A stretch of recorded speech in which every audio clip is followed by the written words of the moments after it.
Friday, Mason Ale Works. Hope everybody's getting set for an exciting weekend. Whatever it is that you're going to do, some of us are hopping on airplanes. Some of us are getting set to call international friendlies between Liga MX and MLS. So we'll get into all of those details, but we are live from Barrio Logan. Mason Ale Works is the spot. I can tell you it's just past 12 noon. Probably nothing more worthless in broadcasting than me talking about traffic on a podcast that will be released a little later on, but already the weekend traffic has picked up. I don't know if that was the case from north to south, but from south to north, as I was making my way from IB into Barrio Logan, that was the case. A lot of cars out there, not a lot of parking spaces. John, you're getting set to hop on an airplane, which we could discuss here over the span of the next however many minutes this Friday afternoon FAFO podcast goes, but how was the traffic? Was everybody out there starting their weekend a little bit early, or was that just my experience south to north? North to south, I did notice a lot of cars on the road, but they were all moving fast. I didn't really slow down at all, so fine from my perspective. It's making me question what it is that I'm going to do when we're finished recording here at Mason Ale Works, because I have an itch to go into Mission Valley to go to the SDFC 18 Thread store and buy some merch. Yeah. So I do want to upgrade my SDFC merch. There's one thing that I have an eye on. But now I'm starting to think, do I really want to go into Mission Valley at 3 o'clock on a Friday afternoon? Because it might take you an hour to get back to Imperial Beach. So I might have to save that for Saturday afternoon on my way to Snapdragon Stadium. I'm not sure. I'm not quite sure. We'll see which way the wind takes me. Yeah. Plus, it's kind of cold. It's not just June gloomy, not sunny. It's actually a little chilly as we're on the back patio here at Mason Ale Works. This isn't impacting you at all. I keep going back and forth with the sweatshirt. I have it on now. I'm starting to get hot. I'll take it off. I'll get cold. That's probably going to be me for this entire podcast. Hey, can I present you with a question that was asked of me this morning by a neighbor of mine? Yeah, sure. So it started with this. The question was, who do you think drinks more beer? Padre fans or Brewers fans? But then it turned into, even if Brewer fans are drinking more beer, it's probably a lower alcohol percentage. So then the question turned into, which group drinks actually more alcohol? Not beer specifically, but alcohol, including if you drink a beer that is 8%, it's like drinking 4% beers. Oof! Wow, that's quite a question there. It was like 8 a.m. when this was posited to me. Because now my mind is that John Nash Beautiful Mind meme with all of the numbers and the symbols floating around about what alcohol content is and ABV and the Miller Lite compared to the ABV in a Pizza Port beer or whatever Mason it Ale is that Works they beer, serve inside of Petco Park. So are we talking strictly like inside of the confines of the ballpark, or are we just saying like general lifestyle? No, I think you can take it either way. I think once you go beyond the ballpark, it turns into like a numbers game, and I don't want it to be a numbers game. Just like inside of the ballpark. I mean, it's named Miller Park. Have you ever been there? No, but I want to go. It's a cool place. I bet their beers are cheaper. I think they are. Yeah. And I think they come in like big plastic cups, like big 20-ounce plastic cups, bet too. They do. So I bet you that they are cheaper, but it's because they're literally cheaper beers. Yeah. And it's brewed right across the street. And lower ABV. Yeah, we did. When Miller Lite was a sponsor back in the day of the Miller Lite BP show, we somehow got Miller Lite to pay for Philly Billy Wendell and myself to get on an airplane and go to Milwaukee, take a tour of the Miller Brewing Company, which had yet to merge with Coors, so this is really, really long ago.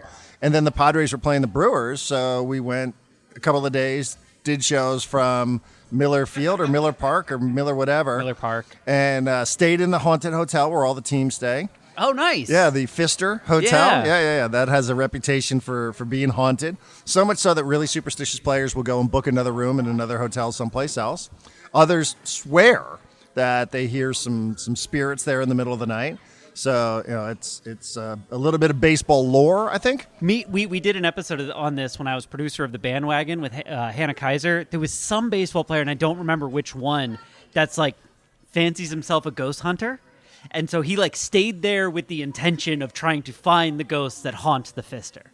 Tim Flannery thought that it was real. He really did. A lot of people do, yeah. Darren Balsley was very much into that as well. Darren Balsley, and he'd probably kill me if he knew I was saying this. Superstitious Darren Balsley? Superstitious Darren Balsley. He definitely has some superstitions to him, or he would call them routines, right? Because baseball guys never want to admit to being superstitious. Right. But where Darren Bosley lives, which is outside of Knoxville, Tennessee, he once told me that his house, that he and his wife bought a haunted house. So much so that literally have had ghost hunters in their house. Now, he might be totally bullshitting me at the Moon Saloon in Peoria, but I think he was serious about that. So, we did the whole shooting match there in Milwaukee. To answer your question, John, Wait, does it change your opinion that it's not called Miller Park anymore?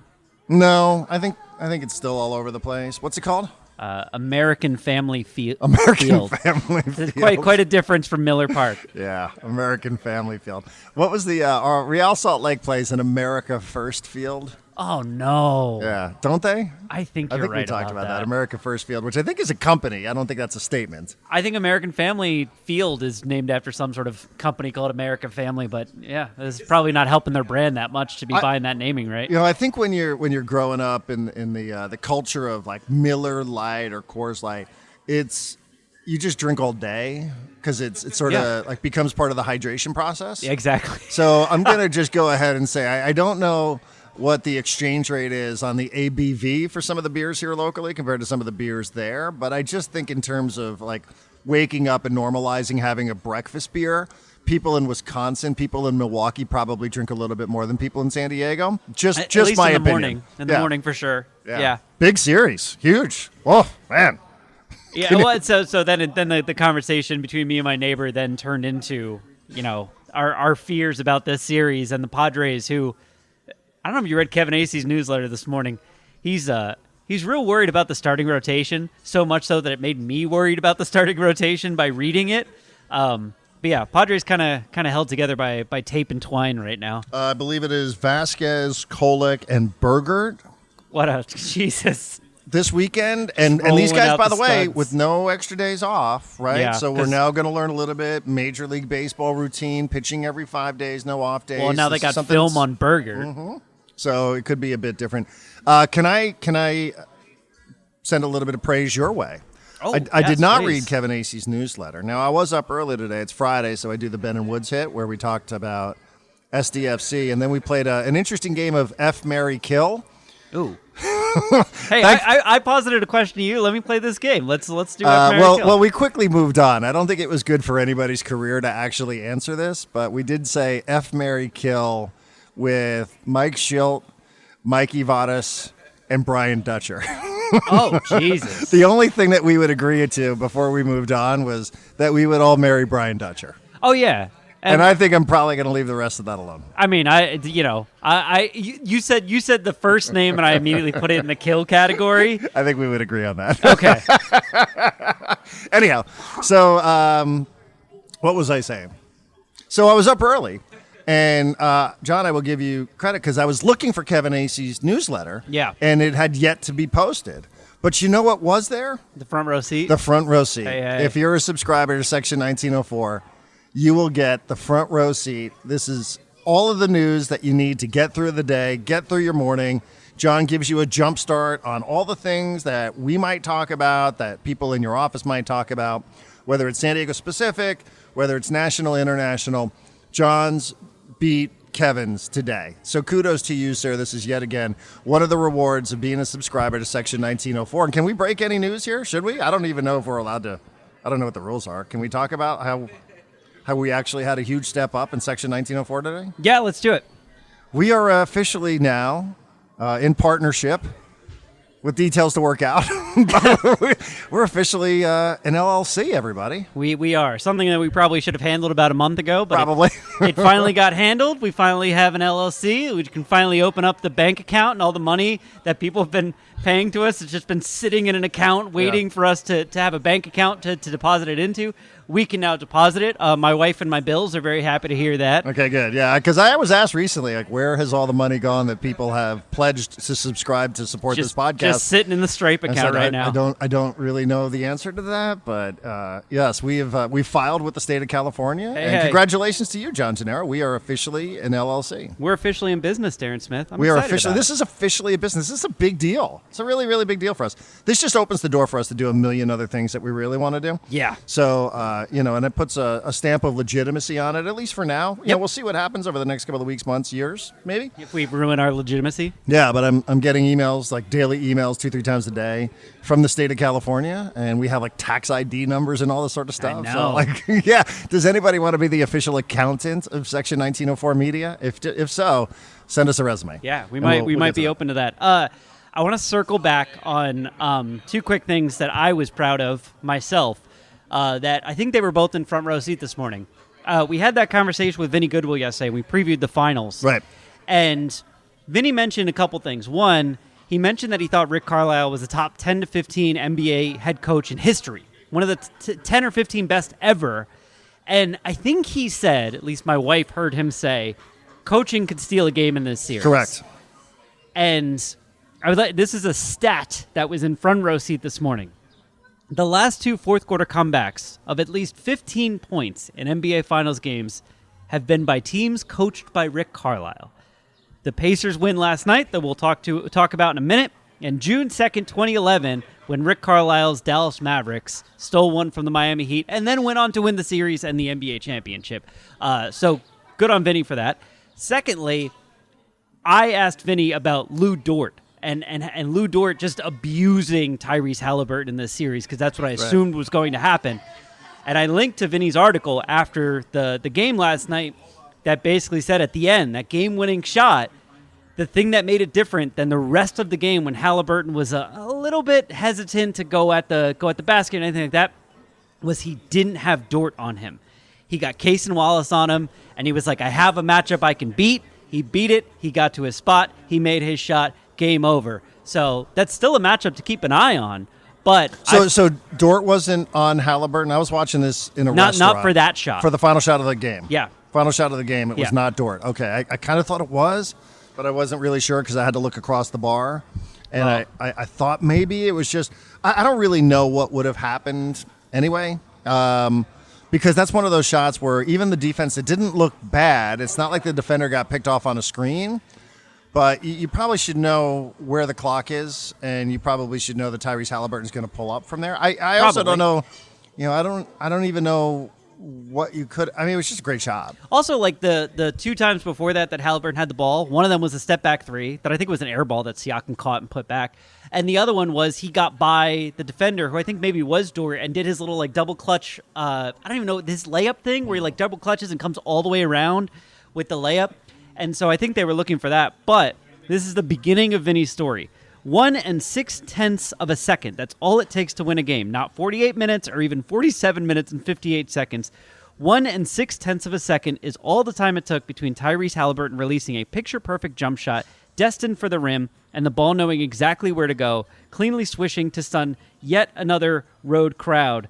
I'm skipping one paragraph. For once, Halliburton didn't have Thunder resident linebacker Lou Dort steering him into an off-road ditch. He instead had Case and Wallace in front of him. Okay. Halliburton saw daylight. He saw opportunity. He saw history. Which is, I mean, it's just good writing, too. It is. It's a great line. And, it was a great game one. As I joked about, the only thing that would have made it better if it had involved two teams from bigger markets, because who really can be entertained with that kind of finish if it's involving teams from the 47th and 25th largest media markets in the United States, right? Because that's what everybody fucking cares about in that kind of moment. And that was the only lead and the first lead and the only lead of the game for the Pacers, which is really sort of crazy to think about. And it just becomes one of these. Did it give you PTSD a little bit? Yeah, for sure. Absolutely. And it made me rethink the decision about Thibodeau because they keep doing this. They just keep doing this. This is what, fourth or fifth time that they've overcome a 15-point deficit? They also did it all year long. Like, Halliburton's been crazy good in the clutch all year long. What I thought was damning for Thibodeau is like, hey, like you guys cannot let your foot off the gas here. Didn't you see what happened in the previous couple of rounds against Milwaukee and Cleveland? That's why it was so damning. And I suppose you could say the same. It feels like this is just part of the Indianapolis DNA at this point. And like, you had these two immovable objects, which is, you had all these wins and you had all these blowouts and you had all these statistics that favored Oklahoma City. And you thought to yourself, well, if any team is going to be really aware by now and well prepared for what it is that Indianapolis has been doing during this postseason, it's going to be the Oklahoma City Thunder, right? and yet it still happened. It still happened. And you're right. Vinny said yesterday, a really, really good coach, a coach like this can help give you a game. And you and I talked about it. I think we said, well, if this is a close series, one game is a lot. One game is the difference in the Eastern Conference Finals. Now, whether or not this plays out and is this kind of competitive matchup for the rest of the series, who knows? Or as I texted you last night, maybe this is the Allen Iverson, Tyronn Lue moment where the Sixers win game one against the Lakers, and then the Lakers just completely battered the Sixers for the rest of that NBA Finals in 2002, somewhere in that range. Yeah. So, who knows? But it feels more like it is an indication of competitiveness in the finals than it does that the Pacers did something fluky, given this is how they got here in the first place. Yeah, and, the whole game, it was, 8-point lead, 9-point lead, 10-point lead. It never got into the big, it's 20 points and the Thunder can kind of cruise to victory. It was always 10, and I was watching 15 in the fourth quarters. I know. But I was watching it going we've seen the Pacers put up, swing a 15-point lead like that. They're still in this. In the last couple of minutes, I wasn't it's over. I was actually, there was one moment when the Pacers tried to inbound the ball and Dort actually caught it like he was a wide receiver and ran for an easy dunk. And I was that might be it. But with the Pacers, you never know. A couple things. One, we talked about with Tibbs that sometimes coaches don't understand the difference between coaching a regular season game and a playoff game. And you can't coach them the same way. And guys like Tibbs sometimes get stuck trying to coach the same way and losing. There's also another part of this, which I think maybe cost OKC the game, which is you can do too much.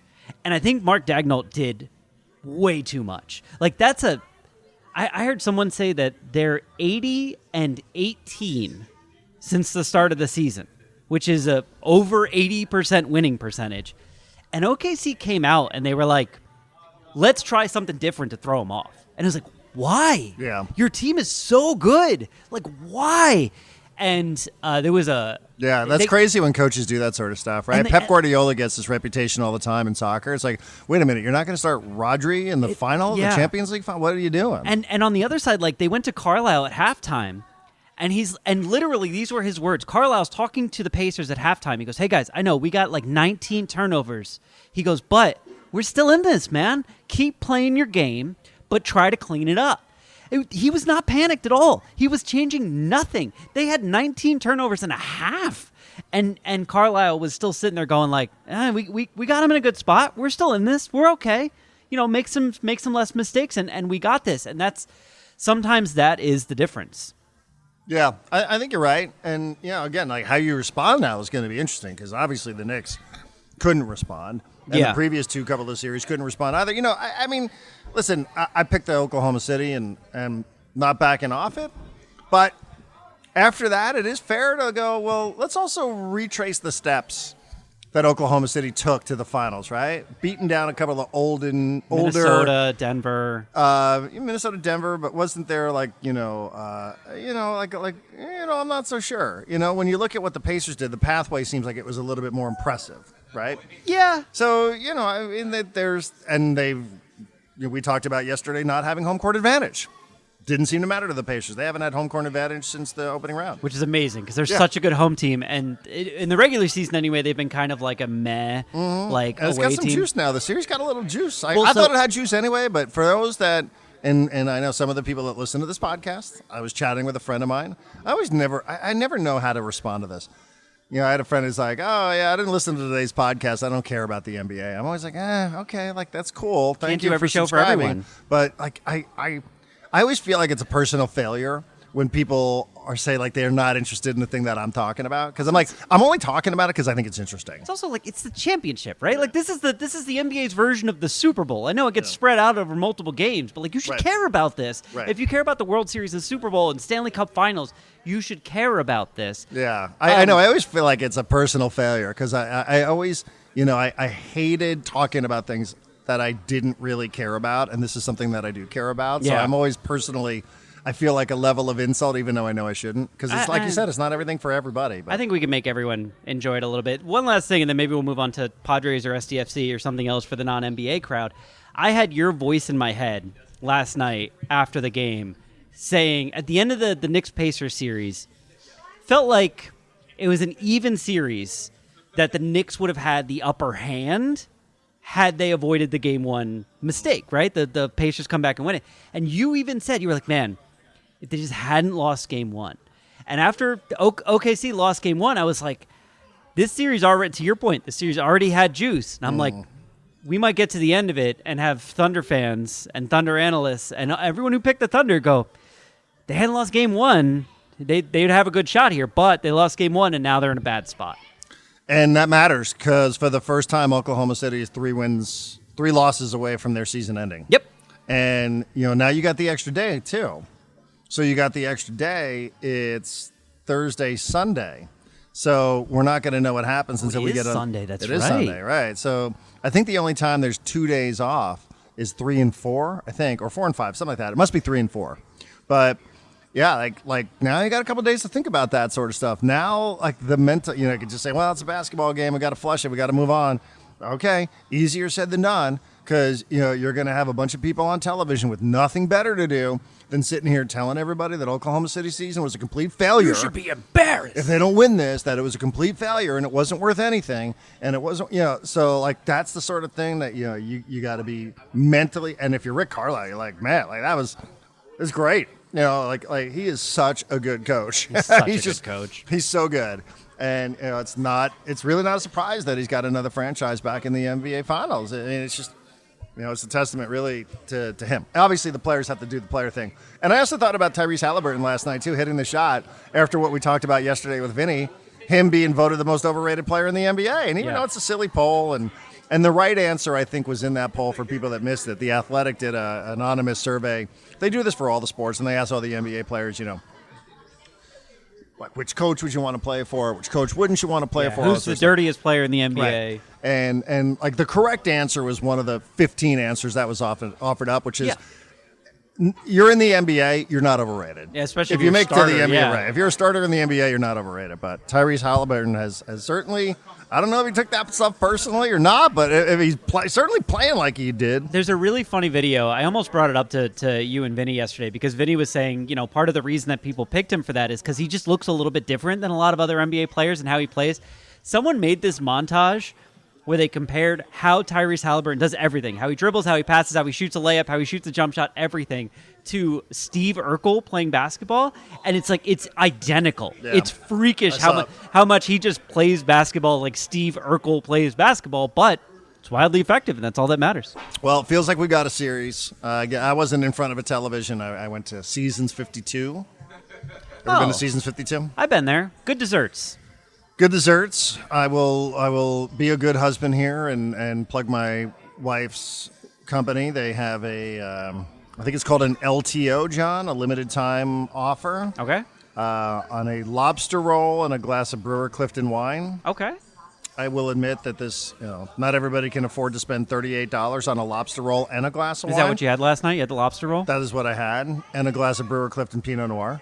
But for that type of dining establishment, pretty good deal. I mean, $38, and it's packed. It is packed with lobster, and the brioche bun was phenomenal. So give her a little bit of a shout there. One by Embarcadero by Seaport Village. I think there's another one up at UTC. I think Seasons 52. I definitely see it in the higher price malls is usually where you find Season 52. So it would not surprise me if they were at UTC. And nobody at the bar at Seasons 52 last night was worried that this involved two teams that weren't from major markets. Everybody was into the end of the basketball game. And when I say everybody was into the basketball game last night at the end of that one. So it feels like we got a series, which I think is good. So hopefully it's not Sixers-Lakers and Iverson stepping over Tyronn Lue.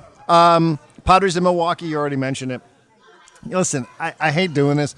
If you had said, hey, here's a piece of paper, would you take a split in San Francisco? Before the series started, I probably would have said yes. But if you put the same slip of paper in front of me, having won the first two games and being up 5-0 in the sixth inning, I probably would have said absolutely not. Yeah. And so it feels a little bit different than it would have if you would have said, hey, would you sign up for this sort of thing? And now you see Arise coming out of a game and Xander coming out of a game and Cease getting hit on a line drive. And even though I think the report is that he will be okay and he was set to come out of the game anyway, not that he's having a great – I would have expected a lot more from Dylan Cease, if I'm being honest. Mm-hmm. And I'm not just judging that by the record. I just thought a guy like that going into a walk year, a Scott Boras client, those guys always perform, right? Like, one thing you could say about the Padres from a couple of years ago is the dudes. We talked a little bit about the culture in the clubhouse in 2023, whether they had haves or have-nots. All like the guys who hadn't gotten paid, they all performed. Blake Snell won a Cy Young Award. Josh Hader was a really, really good reliever. Juan Soto led the team in every offensive category. Yeah. Not that he was a free agent that year, but you get the point. He hadn't yet received any sort of so, it feels a little different here. I would have thought the guys like King, Arise, and Cease would have been better. King's not been bad. We've already talked about Arise a little bit. But just as a snapshot in time, the 3 free agents here, you're like, yeah, I feel like that's a good investment. Having these guys on your squad, even if they walk at the end of the year, these are the kind of guys that are probably going to perform because they're playing for contracts. And it just, I don't know, it just hasn't gone well on that level. Yeah, to my point about, like, AC's worried about the starting rotation, and so am I. Like, King now has a mystery injury. Darvish, they're like, he's going to throw a bullpen this weekend, and he'll decide when he's ready to come back. Like, basically the 1 and 2 spots in your rotation or 2 and 3 spots in your rotation are just giant question marks because of that.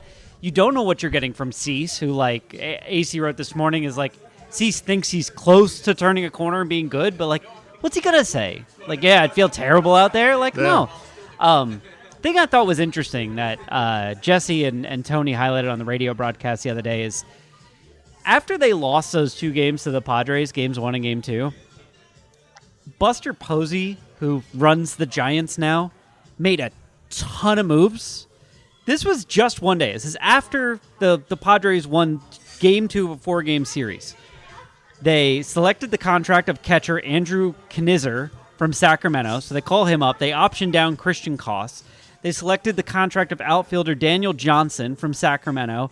They designated for assignment Sam Huff, who was their backup catcher, and Lamont Wade Jr., who at one point was thought to be like a future star with the Giants. And then they signed free agent first baseman Dominic Smith, who I think then went on to play the next 2 games. Like, I've been telling people this. They're like, man, the Padres just feel like they're stuck in the morass of middle season. And I'm like, yeah, it's going to take a shakeup. Something has to shake this team up and get them out of whatever it is. And maybe that's King and Darvish come back and all of a sudden the starting rotation looks amazing. Maybe it's A.J. Preller trades for a left fielder or, God forbid, a catcher who could hit 200.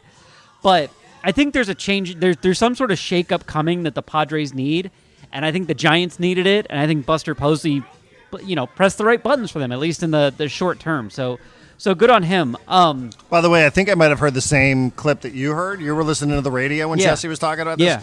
Because he actually... what did he do? He paraphrased Buster Posey by saying Buster Posey referenced Bruce Bochy. Sometimes when things aren't going well, you just got to change the conversation. Yeah. You just kind of got to change things up. Yeah. And I think Posey may have even said that about Bochy. One of the things he learned from Bochy is like if things are just kind of continuing on a level that you don't like, you gotta make some changes. Think about the Padres right now. Luis Ariz is going poorly, and they're like, he'll figure it out. Tatis is slumping. He'll figure it out. King and Darvish have mysterious injuries. They'll figure it out. Cease is not pitching well. Well, he's about to start pitching well. Like, everything is wait and see mode for the Padres, and nothing has changed the conversation right now. By the way, I have 2 Tatis stats for you. You ready? I'm ready. Here's the easy one. So, in the last week... Let's do batting average because it's easy. The last week, Tatis is batting .231, which is better than the last 2 weeks where he's batting .192. And the last 4 weeks when he's batting .200. That's basically a month. It's a month of hitting .200. It's fine. He'll come out of it, slump, whatever. This is the bigger deal to me. He's batting .291 with a .535 slug against right-handed pitching. As a right-handed power hitter, at the top of the lineup, Tatis is one of the 3 guys in the lineup that is supposed to punish left-handed pitching. Would you like to know what he's batting against left-handers, Darren? I heard it. So I know He's batting 206. He's on the it was even worse than that a couple of days ago. I think he was on the interstate. His slug is 317. He's slugging 220 points higher against right-handed pitchers than against left-handed pitchers. I don't know what that is. I feel like that's got to be some sort of statistical anomaly. It has to be, but it's not like yes, he has twice as many plate appearances against right-handers than left-handers, but he has 12 home runs against right-handers and 1 against left-handers. Part of his job is punishing left-handed pitching, and he's just not doing it at all right now. I think maybe there was a little bit of that last year. Did I hear that right? That there was a little bit of that last year as well? I'm not sure. And I guess the other one that's really is sort of a mystery now is I wonder how many Padre fans even realize that Luis Camposano's on this team. Oh my God! Right? I don't think he was good last year against lefties either. He had the same. Last year, slugging against righties 547, slugging against lefties 327. He can't hit home runs against lefties. He can't hit lefties, Darren. Right. He's a right-handed batter who can't hit lefties anymore. He batted 224 against lefties and 294 against righties. Yeah. He can't hit lefties anymore. What is that? It would seem it's totally counterintuitive. It makes no fucking sense at all. And in the early part of his career, he crushed lefties. He made hay against lefties. What is this? I don't know. I mean, the other thing, too, is like you said, the other night we sort of joked, or the other day we joked about the saddest thing that Jesse Aguilar ever said was, here comes Elias Diaz to pinch hit for Maldonado. And you sort of forget, Luis Camposano is there. Maldonado's hitting 163. And Camposano's hitting 0. I know. But that being said, our backup first baseman. That being said, he has put up some numbers, fake numbers as they might be in El Paso. They are still numbers.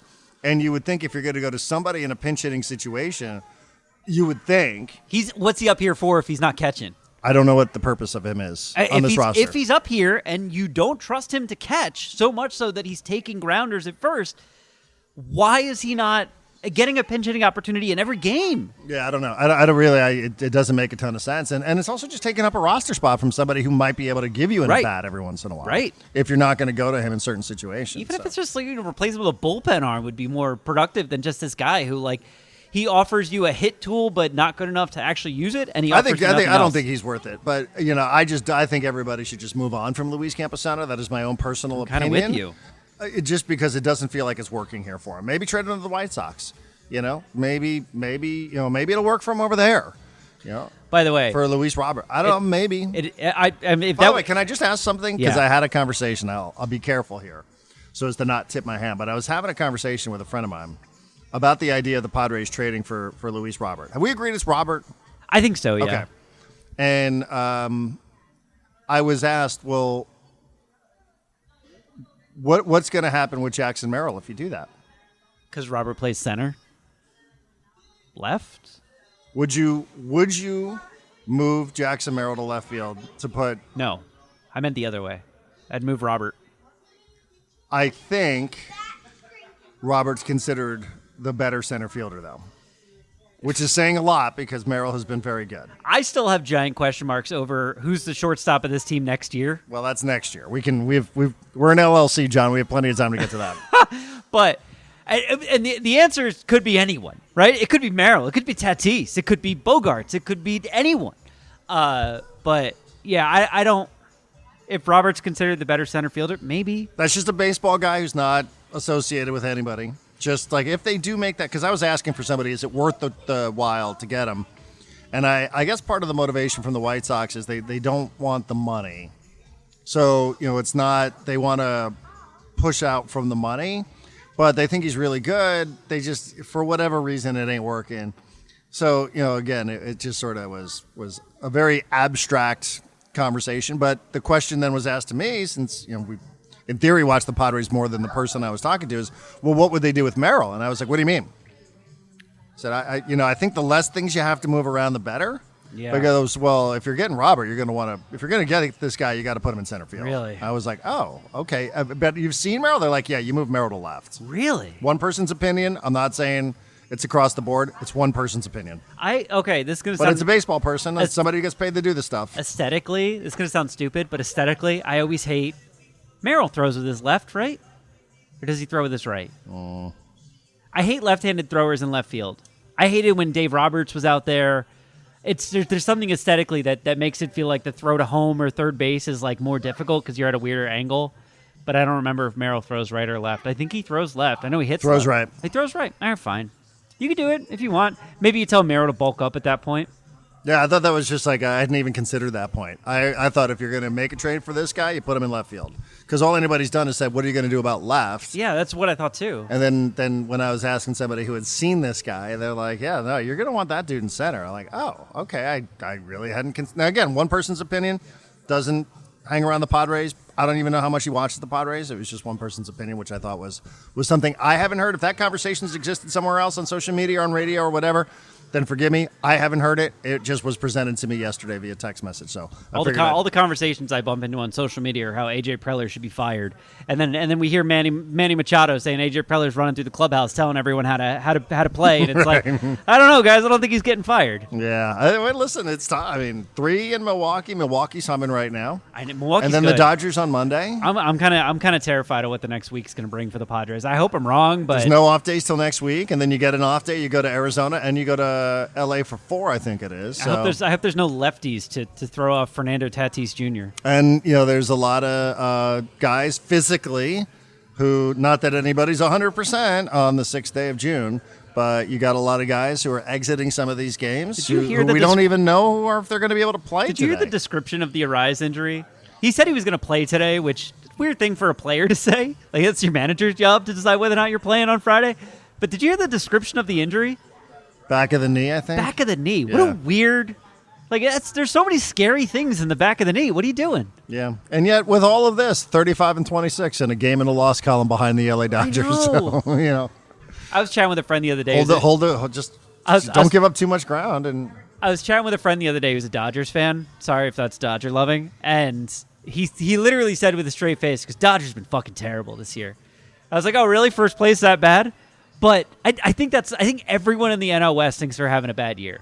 Arizona definitely thinks they're having a bad year. Did we ever figure out what Corbin Burns? Is he getting Tommy John? He left with the elbow thing the other day. Yeah. Arizona thinks they're having a bad year. Padres think they're having a bad year despite being a game out of first. The Dodgers are in first place going, man, we suck. Yeah, Diamondbacks are 6 games behind the Dodgers with 100 games to go. Yeah, I don't know if they can make that up, but I suspect there's a chance. There's a greater than 0 chance that they can. So, what are we? We're right at that mark here with the game against Milwaukee. It'll be right at the 62-game mark. So, 100 more to go. 100 more. 100 more to go here for this miserable Padre team that everybody seemingly hates. And if they go 50-50 from that point, they will have won about 90 games again.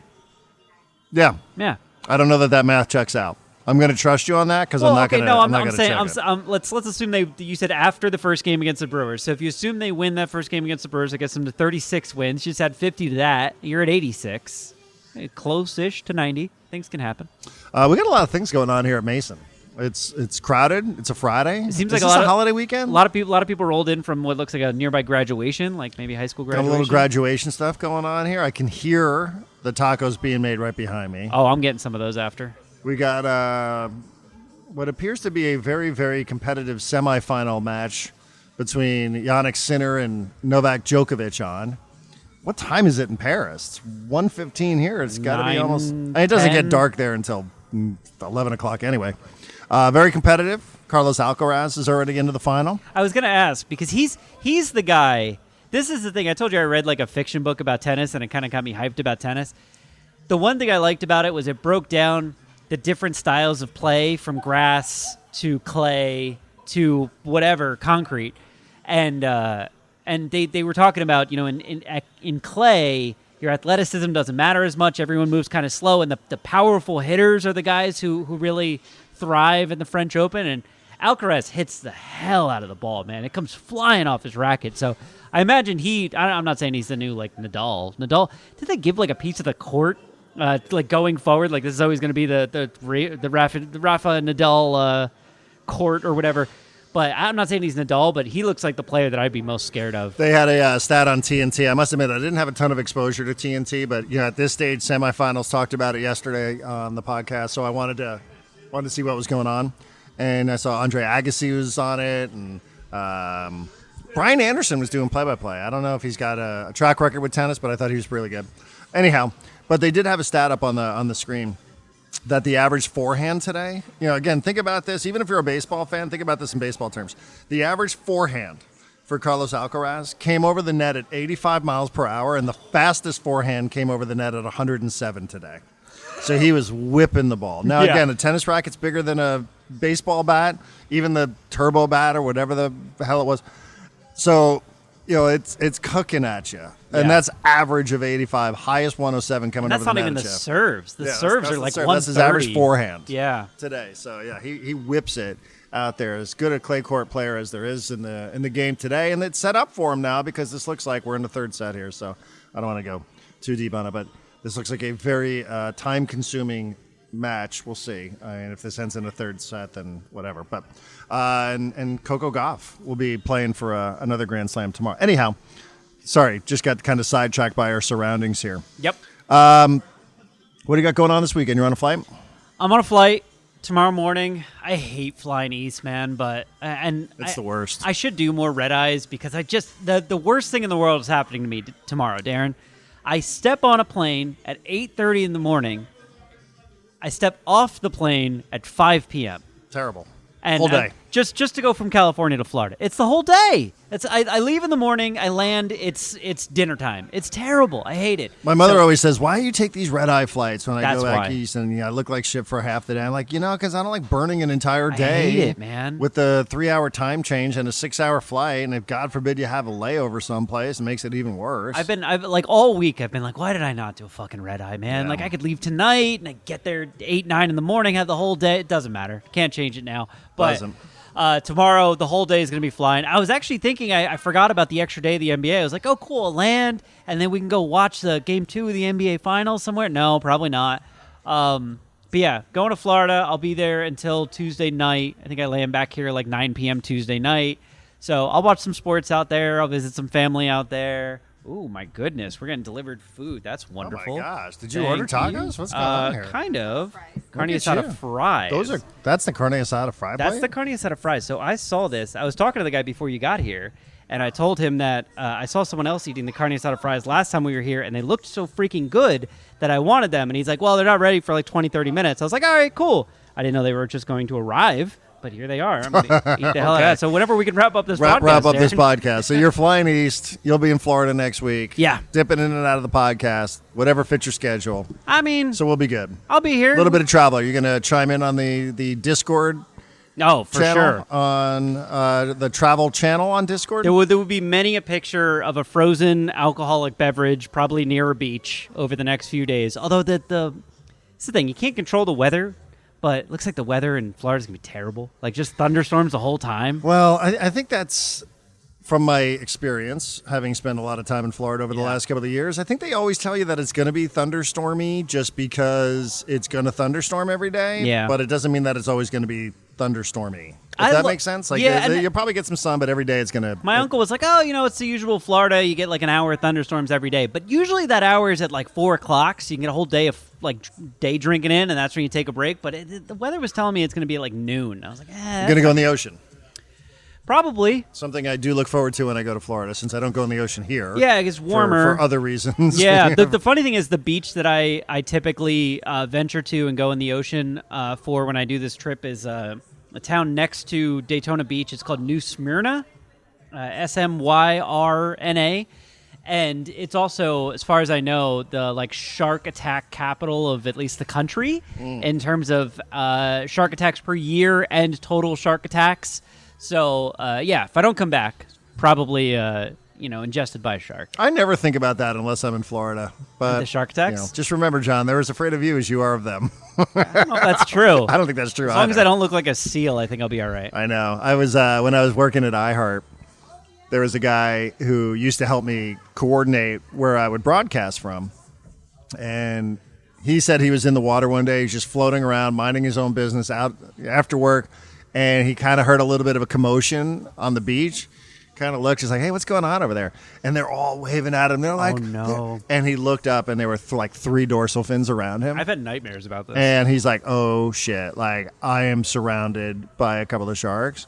And he just did what you're supposed to do. Calmly paddled in and got himself to shore. I said, do you still go in the water? He's like, I go all the time. I do it all the time. But he said he literally is just like minding his own business out there, and that's the sort of thing that happened. I will be on the call. Remember, there's no TV, so I'm going to let John eat his carne asada fries. And I still have to figure out what to talk about on this broadcast tomorrow because SDFC... Did you say there's no TV? No TV. You can't watch this game tomorrow? You cannot. Well, that sucks. Yeah, well, thanks, John. That sucks for me. You can listen to it. I guess. The iHeartRadio app? You can listen on the iHeartRadio app. I guess I'll be doing that. By the way, our Austin game got picked up by Sirius XM. I did not know that. They you know who cover texted all me? Steve MLS? Quiss. Remember Steve Quiss? Of course I remember Steve Quiss. Steve Quiss sent me a text the other day and said I was driving around in San Jose and I flipped on whatever Sirius XM channel it is and I listened to you and Warren Barton and he had some nice things to say about the broadcast, and as a play-by-play guy I got some advice from him and it was very helpful, so I appreciated that. I want to know what Warren looks like. I have no idea what he looks like. And the other day it popped up on Instagram of like, hey, you might want to, be friends with Warren Barton. I was like, there's no way that's a recent picture. It was like a playing picture, yeah. As a playing picture. Yeah. And I was like, I bet he looks nothing like that. He's a good-looking man. Oh, good for him. Yeah, he's a handsome guy. So pregame 6:30, 7 o'clock. It is Club America. 30,000 tickets sold, I was told this morning. A lot of that's going to be Club America, just in case anybody. All the SDFC fans have said wear blue to the match because the colors for Club America are yellow. Okay. Yellow or gold or whatever. I'm so colorblind, so give me a break. Gold. Don't wear yellow or gold, but stand out and be in contrast. Wear blue to the match on Saturday. I'm going to call myself an amateur soccer fan still. I imagine friendlies have slightly less intensity.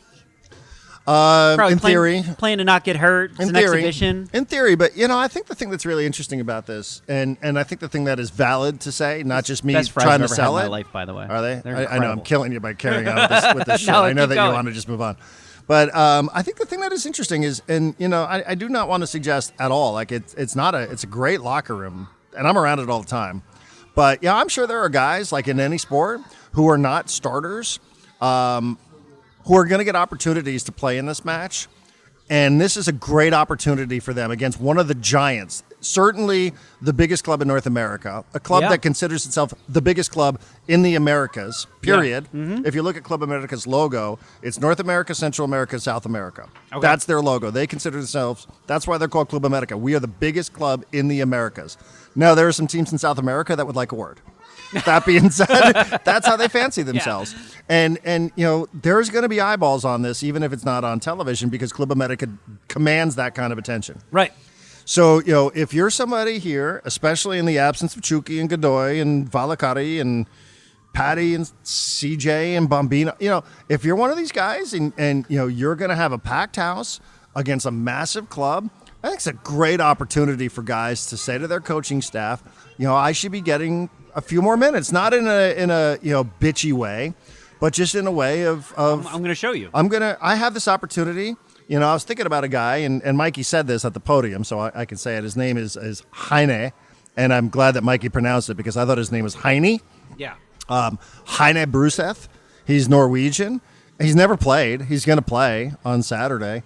Here's how far down the rabbit hole I went with this, John. So I'm really struggling to find some things to talk about here because I don't have any roster. This game's in a little more than 24 hours. I don't have a roster for Club America. I don't know who's going to play. But Heine Bruseth played for a club in Norway called Kristiansund, and that is in the city of Kristiansund, which is on the west side of Norway. Mm-hmm. Bonus points if you can pick Norway out on the map. I have some friends who are Norwegian, so I can. I might be able to. From this town where he played in a stadium that held 4,000 people, Ole Gunnar Solskjaer was born in this town where he used to play, former Manchester United player and manager. And Babe Diedrichson Zaharias' father was born there. So this is the kind of information you're going to get on this broadcast. Yeah, that is the bottom of the rabbit hole, Darren. That's where the rabbit died and stopped digging. Yeah, but you're probably going to see, Thomas Angel and Ilaski and I mentioned Heine and Alvarado and some other guys. I would imagine McVay, as unusual as it is, because he's played every minute of every game so far, is probably not going to start this match. I don't know if he's going to play or not. Marcus is on a minutes limitation, I think. The plan is to try to get him in there somewhere around the 70th. Get him like 20 minutes. That's what he played last week, right? Got it in the 80th. 20 minutes, yeah. Got it in the 80th. You're going to see Anis Saidi, who's a young player, 16, 17 years old. Manu Dua, who's the first overall draft pick. He's going to play. Pilcher's going to play. So, you're going to see some of these guys, and it's a great opportunity for them. People, I was on Ben Woods. They're like, "Well, does this matter?" I was like, "Does it? What does that mean? Does it? I guess not. If we're thinking that you got to have some stakes, but does it matter to the players who are playing? I think so, because I think the coaching staff is going to be looking at these guys and going, "How do they perform in this environment in our building with an opportunity here to prove that they should be more involved?" And I think that's really cool. I think that's a great motivation. You know how many times I watched a Chargers preseason game just to go like, hey, is that guy performing well enough that he's going to make the team? Is he going to move up the depth chart? Something like that. I feel like it's kind of like that. I think so too. Again, and I'll have all of my information. I'm really down the rabbit hole with some of this stuff. Hey, you just brought it up. I'm sorry to do this to you. 60 seconds, and we're going to wrap up this podcast. Yeah. Everybody have a great weekend. Again, 6:30 on AM 760 and the iHeartRadio app. Did you see the news yesterday that the Chargers are going to have 2 practices in San Diego? No. At the University of San Diego. It was announced yesterday. Like where the Loyal played? Where Jim Harbaugh used to coach. I mean, that's cool for him. Does this do anything for you? I don't think... two official practices, which will be open. Are they like back-to-back days? Back-to-back day. There might be a day in between. One of them, I think, is going to be first come, first serve, active duty military. I think there was one detail in there about that. They used to do that. But there will be 2. The Chargers are training in San Diego. A, they should have been doing that the whole time. B, I don't know if that's going to go well for them. I feel like that's going to go poorly. People are still angry, and they need a place to put that anger, and it might result in protests wherever that sell the team signs. Oh, yeah. Is SD sign guy, going to have a plane flying over with a banner? Right. Like, I don't know if that's going to go. The last time the Chargers were in San Diego, Darren, people were burning their memorabilia in front of Chargers Park. I know. And I don't know that relationships have improved since then. So, or will it be total apathy? Will it just be a handful of people who are like, yeah, man, ride or die, lightning bolt forever. Might be those guys. I don't know. There's still a lot of those. No, I hadn't seen the news at all. Yeah. But I'll be interested to see how that goes. I always thought it was like the Lakers always played like a preseason game down here, and I always thought that did a good job of kind of stiff-arming people from going over to the Clippers. I think the Chargers doing that is probably a good way to keep people in San Diego from becoming like Rams fans or something else. I don't know, man. I think it's too late, though. But I think it might be too late. That's why I said they should have been doing it all along. And I don't know. First time back after a few years, it could go real bad. I was driving here today. I flipped on local radio, and both stations simultaneously we're talking about Aaron Rodgers to the Pittsburgh Steelers. I felt bad putting it in front row seat. Wow. Oh, all right. Well, we won't be hypocrites then. All right. John's plate of carne asada fries are getting cold, and I can just see he's salivating. Thank you, everybody. We appreciate it. Mason Ale Works, if you're heading out to Barrio Logan at all this weekend, we'll be on the broadcast tomorrow. John, safe travels to you. Thank you very much for all the support. We appreciate it. Like we said, now that we are a business and we have an official tax ID, like it's a very it's overwhelming. Exciting day for us. It is a very exciting and overwhelming day because I really don't even know what it means, but we will figure it all out and we'll continue to get better. And we thank you for your support. Have a great weekend. See you Monday.